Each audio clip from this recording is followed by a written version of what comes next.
ગામડાની ધાર ઉપર આવેલું આ મંદિર અને એ પણ 700 વર્ષ જૂનું, એટલે કે ચિત્તલમાં આવેલું ધારેશ્વર મહાદેવનું મંદિર.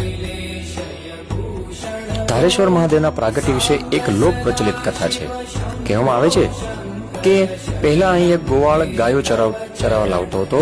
તેની ગાયોમાંથી એક ગાય દરરોજ એક ચોક્કસ જગ્યાએ જઈને આપોઆપ દૂધ આપતી હતી.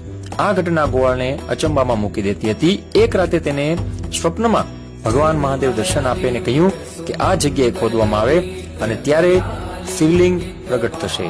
ત્યારબાદ તે જગ્યાએ ખોદકામ કરવામાં આવ્યું અને ત્યારે ખરેખર શિવલિંગ પ્રગટ થયું, એટલે કે આપણા આ ધારેશ્વર મહાદેવ.